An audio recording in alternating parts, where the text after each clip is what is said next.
최근 전국적으로 아동유괴 미수 사건이 잇따르면서 큰 사회 문제가 되고 있습니다. 경찰이 순찰을 강화하고 있지만 학부모들은 여전히 마음을 놓지 못하고 있는데요. 범죄자들은 아이들의 어떤 심리를 노리는지 또 어떻게 예방할 수 있을지 조경덕 배재대 심리상담학과 교수와 이야기 나눠보겠습니다. 교수님 어서 오십시오. 네, 안녕하십니까. 네, 자, 요즘 일어나는 사건들을 보면 유괴범들이 노리는 대상이 주로 아이들이잖아요. 네. 자, 범죄자들이 이렇게 아이들을 노리는 배경에는 좀 어떤 심리적 요인들이 깔려 있다고 저희가 봐야 될까요? 예, 물론 뭐 금전적인 부분도 있습니다만 네. 사회적 소외라든지 심리적, 정신적으로 어려움을 겪는 사람들이 가해자가 되고 범죄자가 되어서 제가 교도소 인성교육 프로그램을 하면서 만난 재소자들의 성범죄의 경우에는 지인들이 가해를 가하는 경우가 많습니다. 그런데 이런 아동의 유괴는 전혀 모르는 타인이 그 아동을 체력적으로 제압할 수 있다는 것만으로 이 유괴를 하기 때문에 더 큰 문제라고 할 수 있겠죠. 네. 예. 자신의 심리적 어려움을 연약한 아이들에게 배출한다. 예, 뭐 사회 부적응이라든지 개인의 그 불만이라든지 부적응을 모르는 아이에게 그 유괴라는 형태로 범행을 저지른다. 이건 굉장히 사회적으로 쇼킹한 일이라고 볼 수 있습니다. 예전에는 제 기억을 더듬어 보면 양육 욕구라 그래야 되나요? 아이들 키우기 위해서 유괴하는 경우도 꽤 있었는데. 예, 어린아이를 이렇게 유괴한다든가. 요즘엔 그런 건 별로 없는 것 같고. 요즘에는 뭐 요즘 살 나오는 걸 보면 성적 욕구를 해소하기 위해서 그런 범죄도 많이 드는 것 같습니다. 네, 성적 좌절이라고도 하는데요.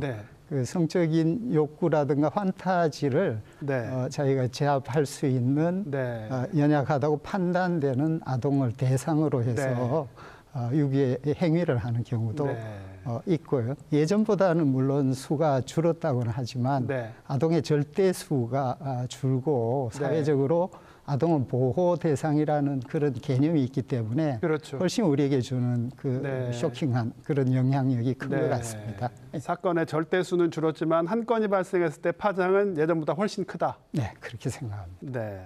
자, 아이들은 아무래도 뭐 어른들보다는 낯선 이들한테 마음을 쉽게 열고요. 또 호기심도 강하지 않습니까? 자, 이런 어떻게 보면 심리적인 취약점을 범죄자들이 악용하는 거잖아요. 어떻게 보십니까? 그 뭐 우스갯소리로 우리나라가 그 민증, 주민등록증 연령을 중시하는 그런 사회죠. 그렇죠. 그렇기 때문에 부모님 입장에서도 아동들에게 주변 이웃의 뭐 어른들에게 예를 갖추라든지 우리가 그런 사회에서 아이들이 크기 때문에 어른의 말을 잘 들어야 된다. 기본적으로 이런 교육이 돼 있죠. 그것을 이용해서 친절을 가장한 그런 뭐 미디어의 영향일 수도 있습니다만 여러 부분에서 그런 것을 연구하고 범죄에 악용하려는 가해자가 그 아동들의 그런 심리를 활용한다고 그렇게 생각할 수 있겠습니다. 자, 뭐 경찰이 요즘에 보면 이 학부모들이 불안하기 때문에 학교 시간대 뭐 순찰을 강화하고 있다고 하지만 학부모들은 뭐 좀 공권력을 신뢰하지 못하는 느낌이에요. 뭐 순번을 짜서 학교 관리에 나서기도 하고 뭐 위치 공유 앱 같은 건 다들 기본으로 깔고 계시고 이런 상황인데 자, 이렇게 사회적인 불안감이 해소되지 않는 이유 어디 있다고 보십니까?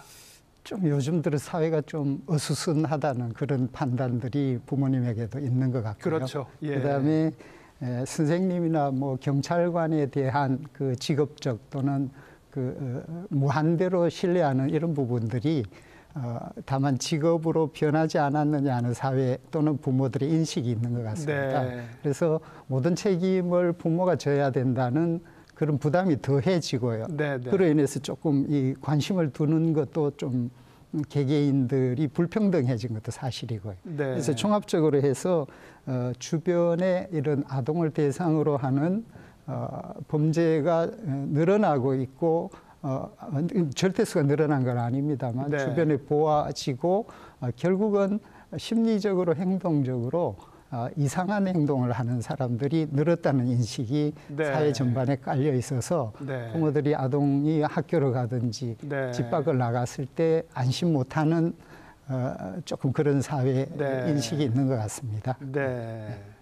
자, 그렇다면 결국 중요한 건 예방일 텐데 자, 아이들이 어떻게 스스로 좀 위험을 감지하고 대처할 수 있도록 자, 부모와 학교에서 아이들을 어떤 방식으로 좀 교육하는 게 제일 효과적일 거라고 보시는지. 예, 한번 다시 강조드립니다만 아동 성범죄 같은 경우에는 주변에 면식범, 지인들에 의한 그런 범죄가 많은 것이 사실입니다.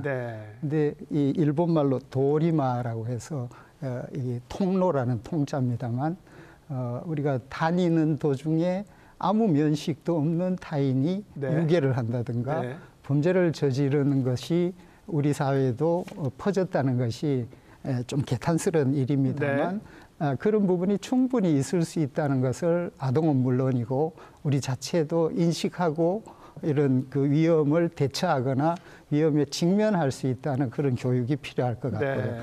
그다음에 사회적으로 굉장히 그 휴대폰 앱을 사용한다든지 굉장히 그 위급한 상황에는 어디를 누를 수 있는 그런 시스템을 만든다든지 경제적이나 정치적인 문제보다도 아동은 아동대로 성인은 성인대로 우리의 안전을 지키는 것이 물론 요즘 뭐 산업 현장에도 강조를 합니다만 특히 아동이 아직 성인이 안 된 자기 결정권이 가지지 못하고 체력적으로 아직 성인이 되지 못한 존재에 대해서 우리가 소중하게 생각하고 성인으로 건강한 사회인으로 우리가 자랄 수 있도록 해주는 우리 모두의 함의가 필요할 것 같습니다. 네, 알겠습니다, 교수님. 오늘 말씀은 여기까지 듣겠습니다. 고맙습니다. 감사합니다.